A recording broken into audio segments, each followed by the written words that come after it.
Hello everyone, welcome to the channel Psych Learning. So today we are here with our chapter number 3 for class 11th. हमने class 11th के 2 chapter complete कर लिए हैं और इससे भी पहले हम ऑलरेडी क्लास 12th के सारे चैप्टर की सीरीज कर चुके हैं. उसमें हम डिटेल एक्सप्लेनेशन कर चुके हैं. तो जो भी क्लास या जो भी पॉइंट या बेसिक पर्टिकुलर भी कोई पर्टिकुलर टॉपिक है जो आपको नहीं समझ में आ रहा है, आपको करना है, वहाँ जाके देख सकते हैं. आपको एग्जाम लिखना है इस बारी तो आप पूरी डिटेल एक्सप्लेनेशन देख सकते हैं. आप बार बार व्यू कर सकते हैं definitely because you have that benefit in YouTube. इसके अलावा क्लास 11th के लिए हम 2 चैप्टर कंप्लीट कर चुके हैं successfully and I make sure कि हम टाइम से पहले चैप्टर्स सारे के सारे 11th के भी जो है वो एग्जाम से पहले फिनिश कर लेंगे. राइट. उसके बाद वी हैव एंड ऑल्सो हाँ, if you are new to the channel do subscribe the channel, turn the notifications on, क्योंकि मैं इसमें सारे 11th के करने वाली हूँ सीरीज. उसके अलावा जो भी क्वेश्चंस अगर आपको लगता है जो एग्जाम में इंपॉर्टेंट है वो भी लेके आएंगे. And if you support us in do you will ask us कोई पर्टिकुलर डाउट या क्वेरी है तो आप उसे कमेंट सेक्शन पर लिखिए कि इस पर्टिकुलर टॉपिक पे हमें वीडियो चाहिए, तो उस पर हम वीडियोस जो है वो लेकर आएंगे for your exams, for your graduation exams for that matter, और of your in masters also और any other exam you are trying to crack. Also, if you want personal basis per tuition, you can message us to in like Instagram, WhatsApp, Telegram, comment section, email. You have so many options to reach to us. Okay, so I think we should move on to the chapter. We are going to do chapter number 3 today, which is human development, and it's a very interesting and very important topic.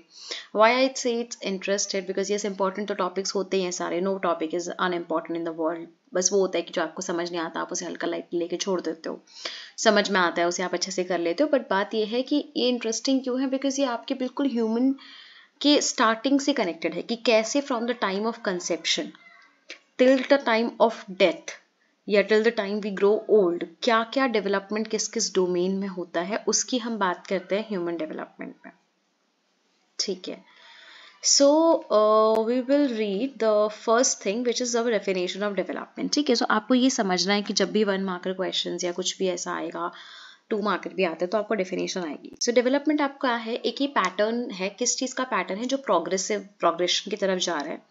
And you need to understand that it's an orderly sequence. ये एक order में होता है after 1 2 3 and this. ऐसा नहीं कि पहले 1 then there is a 3 then there is 2. No, it's in a particular order and it also predictable. आप प्रिडिक्ट कर सकते हो कि अच्छा बच्चे ने अभी चलना स्टार्ट किया तो अब बच्चा भागेगा.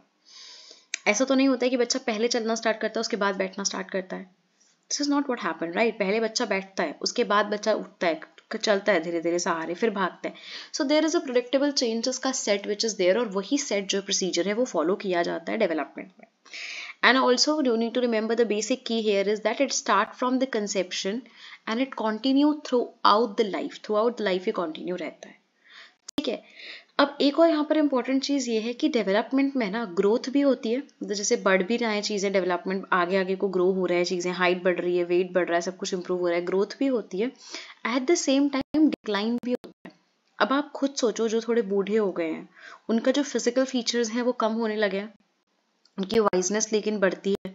ठीक है. स्किन में कुछ ना कुछ झुर्रियाँ आने लगी हैं, और हो सकता है कि जो वर्किंग मतलब जो अभी लर्न करना वाला जो चीज़ें उस एज में है वो उतनी अच्छे से नहीं हो पा रही है बिकॉज एज हो गई है. तो इस तरह से हम ग्रोथ हो या डिक्लाइन हो, दोनों ही तरह या दोनों ही केसेस में हमेशा हम ये बोलते हैं कि डेवलपमेंट हो रही है.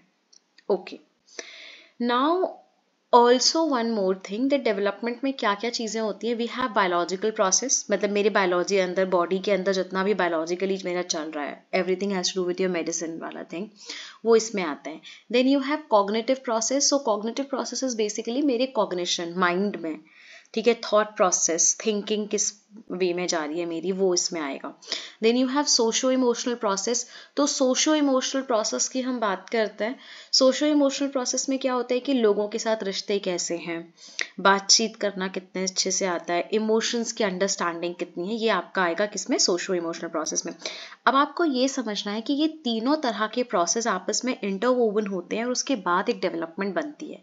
ऐसा नहीं है कि सिर्फ आप बायोलॉजिकली ध्यान दे रहे हो तो आपको और कुछ देने की जरूरत नहीं है, सिर्फ आप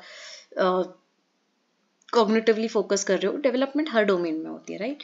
और आपको ये, जैसे मैंने भी वर्ड यूज किया, ये तीनों ही डेवलपमेंट इंटरवोवन होती हैं. Okay. This is it. This is about introduction. छोटा 2 मार्क 3 मार्क 4 मार्क्स, 3 में तो आता नहीं है, सॉरी, 1 मार्क 2 मार्क 4 मार्क में आता है, तो आपको यहाँ से लिखना है. Then you have the next thing which is life span perspective on development, कि डेवलपमेंट पे हम क्यों लाइफ स्पैन परस्पेक्टिव लेते हैं, उसकी अजम्पशंस क्या है। उसकी असम्पशन ये है कि डेवलपमेंट जो है वो लाइफ लॉन्ग है, जिंदगी भर चलती है। सेकेंड असम्पशन जैसे हमने अभी करा कि बायोलॉजिकल, कॉग्निटिव और सोशो इमोशनल तीनों ही प्रोसेस इंटरवोवन है। उसके बाद जो डेवलपमेंट है वो मल्टी डायरेक्शनल है, वो हर डायरेक्शन में है, सिर्फ एक नहीं, बढ़ रही है, height, weight, language, maths, emotional, cognition, हर मतलब तरीके से हमने देखना है कि डेवलपमेंट इसमें जा रही है। देन डेवलपमेंट हाईली प्लास्टिक है। सो प्लास्टिक हम किसे कहते हैं, जो हमारे हिसाब से चीज़ों को मोल्ड हो सकती हैं चीज़ें। तो इसलिए क्या होता है कि दौरान हम उसके जो भी चाहें हम उसमें बदलाव ला सकते हैं, हम चाहें तो हम उसे चेंज कर सकते हैं।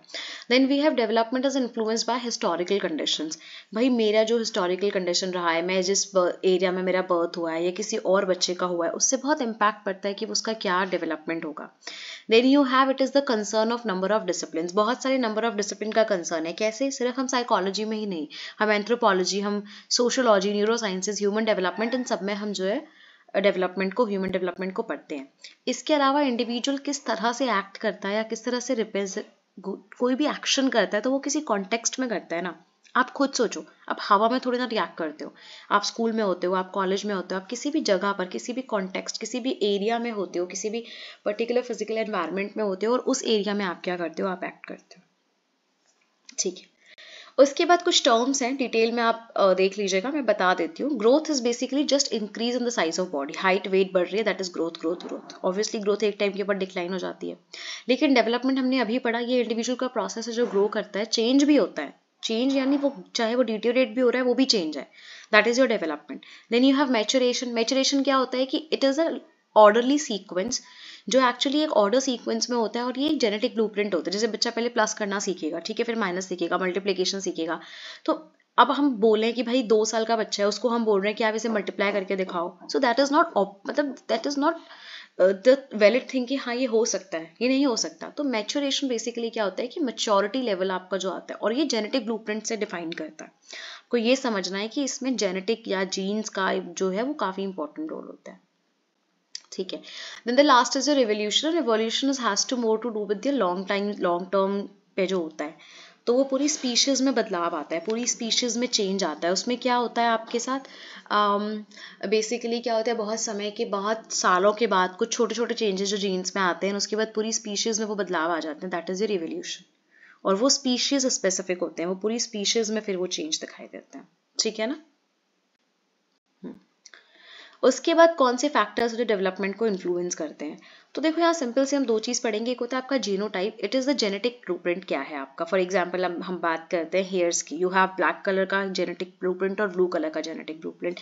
अब वो ब्लैक ब्लू दोनों हो सकता है, कुछ भी हो सकता है, that is your genes, that's a different thing. ठीक है, इनटू डीप पे हम नहीं जाएंगे बायोलॉजी के, but if you want to understand कि डोमिनेंट जीन, रेसेसिव जीन क्या होते हैं, तो मैं definitely I will love to have release a video on that. But देखो एग्जाम में नहीं आ रहा है, इसमें नहीं है, तो उसमें नीड नहीं है, और अभी क्लास का लिमिटेड ड्यूरेशन भी इतना है कि मैं उसे एक्सटेंड नहीं कर सकती। But if you want me, तो डेफिनेटली आप कमेंट सेक्शन पे बताइए, मैं डोमिनेंट रिसेसिव जीन सबका पूरा प्रॉपर एक एक्सप्लेनेशन लेकर डेफिनेटली मैं आऊँगी।